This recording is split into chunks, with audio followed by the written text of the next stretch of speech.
नमस्कार। मैं हूं वीरेन और आप सबका स्वागत करता हूं मैं आर्ट टाइम्स के स्मार्ट टॉक प्रोग्राम पर। स्मार्ट टॉक प्रोग्राम एक ऐसा प्रोग्राम है जिसमें हम सामाजिक मुद्दों पर बात करते हैं और समाज से एक्सपर्ट्स को आपके सामने लेकर आते हैं। आज आज हमारे साथ हैं श्रीमती दीपिका दीक्षित, जो एक एजुकेशनिस्ट हैं। तो आइए हम उनके साथ बात करते हैं। दीपिका जी, आपका हमारे वर्चुअल स्टूडियो में स्वागत है। नमस्कार।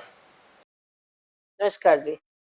थैंक यू वेरी मच, मुझे एक मौका दिया आप लोगों ने इस प्लेटफॉर्म पे आने का और अपने व्यूज को एक्सप्रेस करने के लिए। Thank you once again. जी। दीपिका जी, ये हमारे लिए भी एक बहुत सम्मान की बात है कि आप हमारे साथ हमारे स्टूडियो में जुड़े हुए हैं, क्योंकि इस वक्त जिस तरीके से हमारा पूरा देश कोरोना वायरस के संक्रमण से लड़ रहा है, वहीं हमारे जो स्कूल के बच्चे हैं वो भी अपनी पढ़ाई से लड़ रहे हैं। जिस तरीके से लॉकडाउन की स्थिति है, उसी तरीके से स्कूल्स के सामने बहुत बड़े बड़े चैलेंजेस हैं, जिसका एक उपाय निकल कर आया है और वो है ऑनलाइन एजुकेशन। तो दीपिका जी, आप हमें बताइए कि ये ऑनलाइन एजुकेशन क्या है? किस किस सिस्टम को हम बोलते हैं online education? See, online education is very good. I would not deny to the fact कि ऑनलाइन एजुकेशन अच्छी चीज नहीं है। सॉरी। एक तो ये टाइम का कम कंजम्पशन होता है, बच्चा ट्रैवल नहीं कर पाता, ये सब चीजें इससे बचता है। लेकिन ये मेरा पर्सनल मानना है कि जो बड़े बच्चे हैं उनके लिए तो बहुत बेनिफिशियल है, लेकिन जो छोटे बच्चे हैं, specially till the age of 10 और 11, आई डोंट थिंक कि बच्चों के लिए ऑनलाइन इतने इतने घंटे लैपटॉप पे बैठना या फोन पे बैठना, किसी भी स्क्रीन पर बैठना अच्छी बात है। हाँ, अगर घंटा 1 डेढ़ घंटे की बात हो तो आई वुड से कि कोई दिक्कत नहीं है, कोई परेशानी नहीं है। लेकिन जो 4 4 घंटे की क्लासेस हो रही हैं, 3 3 3.5 घंटे 4 घंटे की क्लास हो रही है, वो एक बच्चे के लिए, मेरा पर्सनल मानना है कि इतनी लंबी क्लास ऑनलाइन नहीं होनी चाहिए।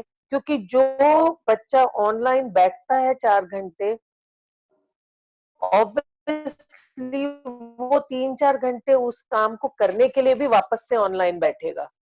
सो इन दैट केस 7 या 8 घंटे बच्चा ऑनलाइन रहे तो उसकी आईज पे भी इफेक्ट होगा, और इमोशनली भी वो बच्चा बहुत ज्यादा डिस्टर्ब रहेगा, क्योंकि इतना ज्यादा हर वक्त उसे फोकस करके रहना पड़ता है उधर। जी, जी, जी। तो इस समस्या का समाधान क्या हो सकता है?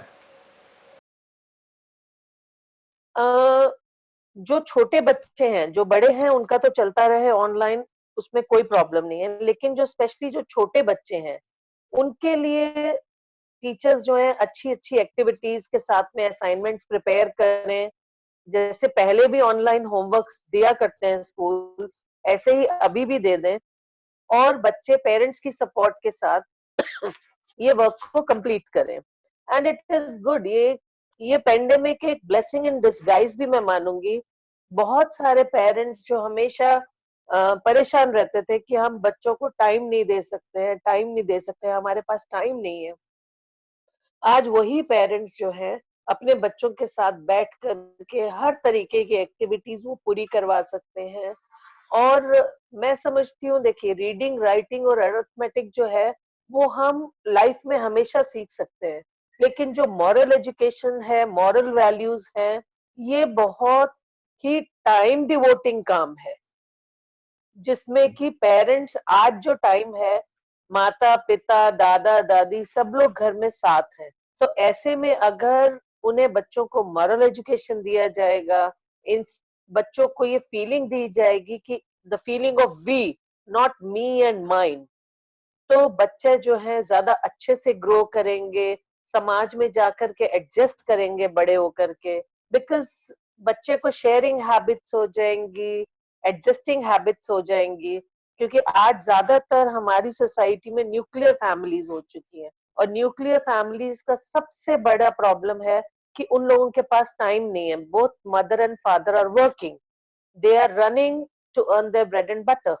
क्योंकि बच्चों के एक्सपेंसेस आज इतने हो चुके हैं, specially if we consider education को लेकर के ही इतने एक्सपेंसेस हो चुके हैं कि पेरेंट्स के लिए मीट करना बहुत मुश्किल है। जी, तो ये आपने बहुत अच्छा बताया कि जिस तरीके से पेरेंट्स के पास समय नहीं हुआ करता था बच्चों को साथ घूमने का, साथ खेलने का, साथ बैठने का, साथ उनके होमवर्क करने का, तो अब उनके पास समय ही समय है बच्चों के साथ समय बिताने के लिए। तो ऐसी स्थिति में आपने सजेस्ट किया कि जो छोटे बच्चे हैं उनको कुछ क्रिएटिव एक्टिविटी कराई जाए, जो कि पहले भी कराई जाती थी, लेकिन अभी उनके साथ बहुत ज़्यादा उनके ऊपर बर्डन है ऑनलाइन क्लासेस का, फिर वर्कशीट्स का। तो ये इसका समाधान कुछ कुछ आप बताइए कि इसका समाधान क्या हो सकता है कि बच्चों का जो जो बच्चों का होमवर्क है, जो उनका स्टडी या जो उनका सिलेबस है वो भी कंप्लीट रहे और बच्चों के ऊपर स्ट्रेस भी ना हो। देखिए, वर्कशीट्स जो आ रही हैं वो आती रहें, थोड़ा सा टीचर्स जो हैं उसके साथ में थोड़ी सी इमेजेस डाल दें, उन्हें बच्चों को कलरिंग करने के लिए कह दें, उसके अंदर भी कलर द सेम असाइनमेंट। आपने जैसे मान लीजिए एक बच्चे को अगर CAT कैट लिखना है उसको, और उसके साथ में एक छोटी सी इमेज भी वर्कशीट पे बना दी है and ask the child to colour that image, तो थोड़ा सा उसका इस चीज में भी जाएगा बच्चा।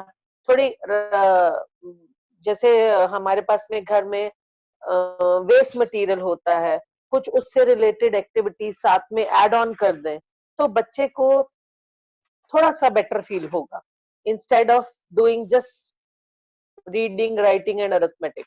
दीपिका जी, एक बात आप हमें बताइए कि जो स्कूल के बच्चे हैं अगर हम उनको डिफरेंट कैटेगरीज में बनाएं कि जैसे किंडर लेवल के हो गए, फिर जूनियर लेवल, सीनियर लेवल, तो उसमें आप हमें बताइए कि तीन कैटेगरीज बताइए जिसको कि हम ऑनलाइन एजुकेशन के ऊपर ज़्यादा फोकस करें और क्रिएटिविटी के ऊपर ज़्यादा फोकस करें, और कुछ छोटी क्लासेस जो हैं उनके साथ कुछ इंटरटेनमेंट या उनके इंटरेस्ट वाली चीज़ें। तो कुछ थोड़ा बताइए कि किन क्लासेस को हम कैटेगराइज कर सकते हैं।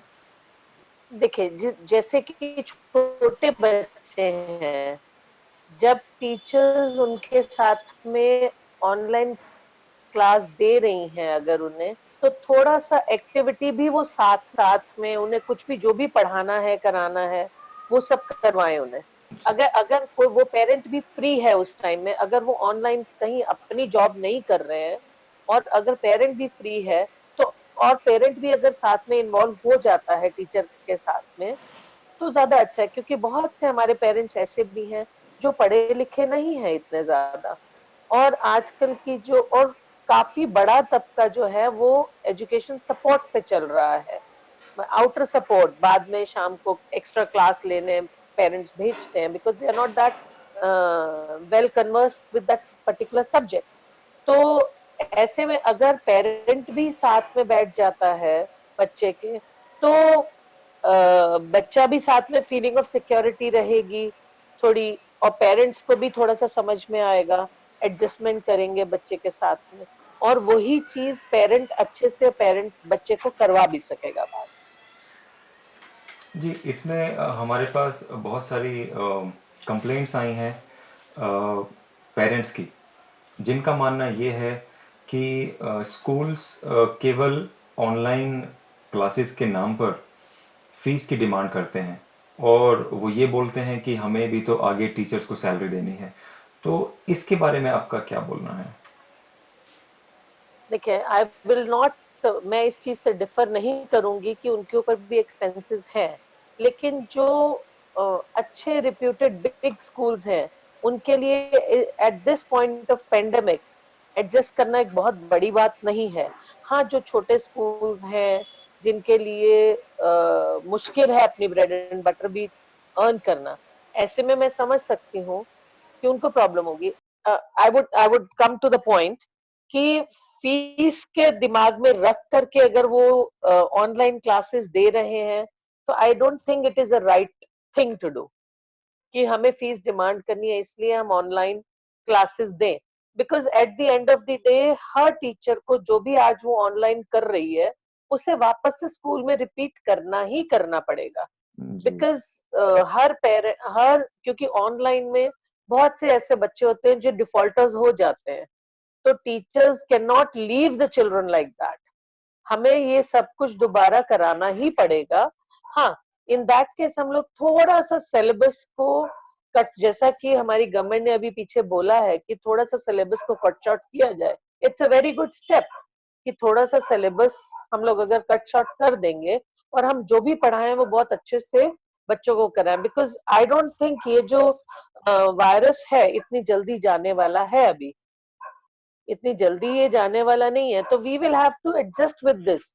ऑनलाइन क्लासेस हो लेकिन थोड़ा टाइम ड्यूरेशन कट कर दें, और शीट्स जो हैं वो, क्योंकि बहुत सारे ऐसे पेरेंट्स भी हैं जिनके पास में प्रिंटर्स नहीं होंगे घर पर, प्रिंट नहीं कर पाते होंगे, तो इन दैट केस कुछ और तरीका हम लोगों को स्कूल्स को ये निकालना पड़ेगा कि सॉफ्ट, क्योंकि मार्केट में भी कैफेटेरियाज वगैरह सब बंद है, कहीं से पेरेंट्स प्रिंट नहीं करवा सकते हैं वर्कशीट्स को, इन दैट केस बच्चे को फिर स्क्रीन पे बैठना पड़ रहा है उसको कॉपी करने के लिए। तो मैं समझती हूँ कि थोड़ा सा एडजस्टमेंट करते हुए स्कूल्स को, और तब वर्क देना चाहिए।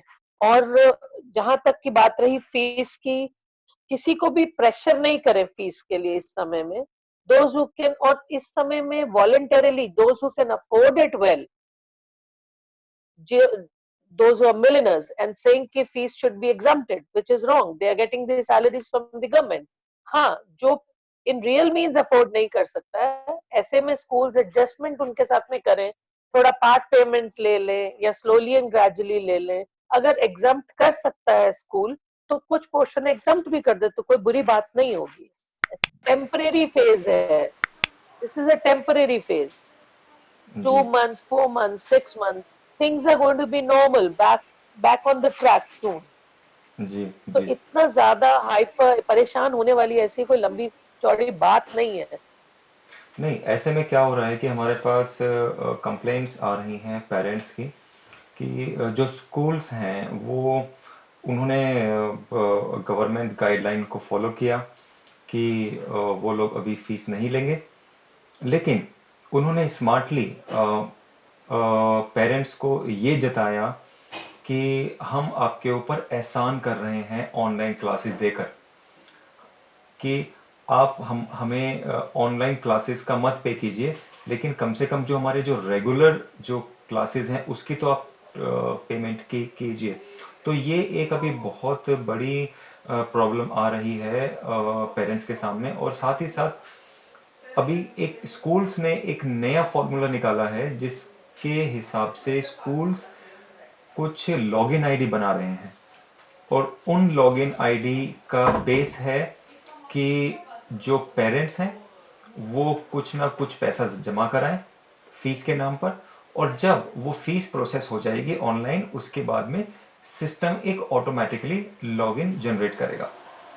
तो स्कूल्स ने इस टाइप के हथकंडे निकाले हैं पैसा उगाने के, फीस उगाने के, या फिर इसको कुछ भी समझ सकते हैं, उनकी मजबूरी भी समझ सकते हैं कि उनको आगे पैसा देना है। तो इसमें आप क्या बोलेंगे कि क्या वो इस टाइप का सिस्टम लाकर, जो उनका सिस्टम पहले नहीं था ऑनलाइन एजुकेशन का और यूनिक आईडी का। बट नहीं, बच्चे को सिर्फ इस पॉइंट पे कि पैसा सबमिटेड नहीं है और आईडी नहीं दिया जा रहा है उसको, it is, I don't think personally it is right, because हर बच्चे को पेरेंट की वजह से पनिशमेंट क्यों मिले। अगर मान लीजिए कोई parent in real means afford नहीं कर पा रहा है ऐसे टाइम पे, तो वो बच्चा क्यों सफर करे ऐसे, वो बच्चा तो सफर नहीं होना चाहिए ना। तो आई डोंट थिंक कि स्कूल्स को ऐसा करना चाहिए। I can't say on this matter because हर किसी का अपना अपना सोचने का तरीका है, but me being an educationist I would say कि किसी बच्चे को पढ़ाई से महरूम रखना सिर्फ इस वजह से कि उसके पेरेंट ने फीस सबमिट नहीं कराई है, इट इज नॉट राइट। जी जी जी जी, आप बिल्कुल सही बोल रहे हैं। दीपिका जी, आप तो पूरी दुनिया भर में घूम चुकी हैं, आपने एजुकेशन इंडस्ट्री को बहुत पास से देखा है। तो आप हमें बताइए कि इस वक्त जो हमारा ऑनलाइन सिस्टम है और जो डेवलप कंट्रीज़ का जो ऑनलाइन सिस्टम है, तो हम कहाँ लैग कर रहे हैं, या हमें कहाँ पर अपने आप को We are अपग्रेड just करने की ज़रूरत babies. है? We are just babies in front of the international market, in the scenario of online. अभी तो हमारी बिगनिंग हुई है. We need to learn, brush up a lot more. बच्चों को, पेरेंट्स को, everyone has to be, उसी तरीके से सबको भी तैयार होना पड़ेगा. हमारे कह देने से ऑनलाइन का सिस्टम हो जाएगा, ऐसा नहीं है. अगर हम ऑनलाइन कर रहे हैं तो बच्चे के पास में घर में लैपटॉप होना चाहिए, एक प्रॉपर टेबल स्पेस होना चाहिए, एक प्रिंटर साथ में होना चाहिए उसके. बहुत सारी चीजें हैं जो बच्चे को ऑनलाइन स्टडीज के लिए भी रिक्वायर्ड है. सिर्फ हम कह दें और मोबाइल पे बच्चा 4 घंटे बैठा रहे तो नहीं समझ में आता. अभी हमें जी। बहुत कुछ करना पड़ेगा इसके लिए. हाँ, ये है कि बच्चों को बिजी रखने के लिए, बच्चों को थोड़ा सा काम में लगाने के लिए, तो ये एक अच्छी पहल है ऑनलाइन क्लासेस. क्योंकि अभी पता नहीं है कितना टाइम हम लोगों को लगेगा इस पेंडेमिक से बाहर आने में. तो एक अच्छी पहल है हमारी गवर्नमेंट की तरफ से ऑनलाइन क्लासेस के लिए. लेकिन उसके लिए हम अभी बहुत अच्छे तरीके से तैयार नहीं है. Specially middle class parents, lower middle class parents, जो जी जी जी। हायर क्लास है, हमारी एलीट क्लास है, उनके पास तो सब फैसिलिटीज हैं घर में. लेकिन ऐसे भी घर हैं जो एक ही कमरे में रह रहे हैं बच्चे, 2 कमरों में रह रहे हैं. तो ऐसे में कितना मुश्किल हो जाता होगा कि बाकी फैमिली उसी कमरे में है, क्लास भी वहीं चल रही है, तो कैसे पॉसिबल है? जी, तो इसका मतलब ये है कि हमें अभी बहुत कुछ सीखने की ज़रूरत है, अपने आप को तैयार करने की ज़रूरत है। और बिल्कुल, अब बिल्कुल. और जी जी जी। तो इसमें सबसे बड़ी रिस्पॉन्सिबिलिटी किसकी बनती है अगर हम ऑनलाइन एजुकेशन की बात करें? एडमिनिस्ट्रेशन की, एजुकेशन डिपार्टमेंट की, गवर्नमेंट की, या फिर स्कूल्स की? देखिए, मैं समझती हूँ कि सभी का ही बराबर से रोल होना चाहिए. कि अकेले हम हर सब चीज़ गवर्नमेंट पे डाल दें, वो भी पॉसिबल नहीं है. सब चीज़ हम पेरेंट्स पे डाल दें, that is also not right. It should be share. Parents के लिए भी और स्कूल्स के लिए भी, गवर्नमेंट के लिए भी, तीनों का ही इन्वॉल्वमेंट बहुत ज़रूरी है इसमें. जी जी जी जी जी। दीपिका जी, आपने हमारे साथ अपनी बातों को शेयर किया, हमें बहुत अच्छा लगा। और मुझे लगता है कि स्कूल्स, पेरेंट्स और स्टूडेंट्स आपकी इन बातों को समझकर कहीं ना कहीं कुछ ऐसे पॉइंट्स पिक करेंगे जिसकी वजह से ऑनलाइन एजुकेशन में कहीं ना कहीं इम्प्रूवमेंट होगा। तो दीपिका जी, आप मुझे कुछ ऐसा कोई सीक्रेट्स बताइए जो कि इंटरनेशनल मार्केट में एजुकेशन इंडस्ट्री में है, और इंडिया में अगर वो सीक्रेट्स, वो की पॉइंट्स अगर इंडियन एजुकेशन सिस्टम में आए तो हम एकदम जंप कर सकते हैं। कुछ कुछ ऐसी आप हमें चीज़ बताइए। देखिए, इंटरनेशनल मार्केट में अगर हम लोगों को एकदम से जंप करना है, as far as online education की बात करें या कंप्लीट एजुकेशन की बात ऑनलाइन कर रहे हैं? ऑनलाइन ऑनलाइन एजुकेशन की बात मैं कर रहा हूँ। ऑनलाइन एजुकेशन में तो अभी इतना जल्दी जंप करना, देखे वीरेन, आई वुड से इतना इजी नहीं होगा जब तक कि हर बच्चे के पास में ऑनलाइन के अकॉर्डिंगली फैसिलिटीज नहीं होंगी. बट यस, इतना मैं कॉन्फिडेंट जरूर हूं कि अगर हमारे बच्चों को पूरी फैसिलिटीज मिल जाए तो हमारे बच्चे ऑन दी टॉप होंगे. आज भी आप देखें, चाहे वो वैक्सीन हो, तो हमारे इंडिया का डॉक्टर वहां पहुंचा हुआ है वैक्सीन के लिए. और रिसर्च हो रही है, तो हमारे डॉक्टर्स वहां रिसर्च कर रहे हैं. तो हमारे ब्रेन्स का मुकाबला नहीं है कोई भी. इट्स जस्ट दैट फैसिलिटीज के अंदर हम लोग कहीं ना कहीं लैक कर जाते हैं, जिसकी वजह से हम लोग पीछे हो जाते हैं. Day is not far with in जब हम लोग फिर से टॉप पर होंगे. इस ऑनलाइन एजुकेशन ने भी। जी, जी। दीपिका जी, लास्ट में आप हमें कोई एक ऐसा गुरु मंत्र दीजिए जिससे कि जो हमारे बच्चे हैं, जिनको सुबह 3-4 घंटे क्लास अटेंड करनी है, फिर बाद में वर्कशीट करनी है, तो कुछ ऐसा गुरु मंत्र दीजिए कि वो स्ट्रेस फ्री हो जाए। देखिए, मेरा तो गुरु मंत्र यही होगा बच्चों को कि ये ऐसा टफ टाइम है कि हम लोगों को सबको मिल करके इसमें से बाहर निकलना है। और जो भी बच्चे पढ़ें, उसे खुशी-खुशी पढ़ें, एन्जॉय करके पढ़ें और एक्सेप्ट करें इस टाइम को। पेरेंट्स को मोटिवेट करना होगा बच्चों को, ताकि बच्चे जो हैं, क्रिब ना करें इस चीज़ के लिए। और थोड़ा-सा स्कूल्स को भी मैं कहूँगी कि एकदम one after the other class न दें, give them a break time थोड़ा-सा 10 मिनट, 5 मिनट, 15 मिनट का, ताकि वो उस चीज़ से एक सब्जेक्ट से दूसरे सब्जेक्ट में बाहर आ सकें। जी, जी, जी, जी। थैंक यू दीपिका जी, आप हमारे वर्चुअल स्टूडियो में आए और हमारे साथ बात की, अपना एक्सपीरियंस शेयर किया, और मुझे लगता है कि स्टूडेंट्स, टीचर और जो स्कूल्स हैं, वो कहीं ना कहीं आपकी इस बात को समझेंगे और कुछ ना कुछ इम्प्रूवमेंट करेंगे। तो दीपिका जी, धन्यवाद आपका हमारे वर्चुअल स्टूडियो में आने के लिए। नमस्कार। थैंक यू जी, नमस्कार। तो अभी हमारे साथ थी दीपिका दीक्षित जी, जो एक एजुकेशनिस्ट हैं। उन्होंने दिल्ली, पूरा इंडिया और पूरे वर्ल्ड में एजुकेशनल इंस्टीट्यूट्स में घूमकर रिसर्च की है। उनके लिए ऑनलाइन एजुकेशन कोई नई बात नहीं है, क्योंकि उनका दायरा एजुकेशन में बहुत फैला हुआ है। और आज उनके साथ बात करके हमें बहुत अच्छा लगा। इसी तरीके से हम अपने art time smart talk program पर भिन्न भिन्न लोगों से मिलेंगे और कुछ ना कुछ सोशल मूवमेंट टॉपिक्स के बारे में हम ज़रूर बात करेंगे। तो सभी दर्शकों का धन्यवाद। नमस्कार। दोबारा हम जल्दी मिलेंगे अपने नेक्स्ट एपिसोड में।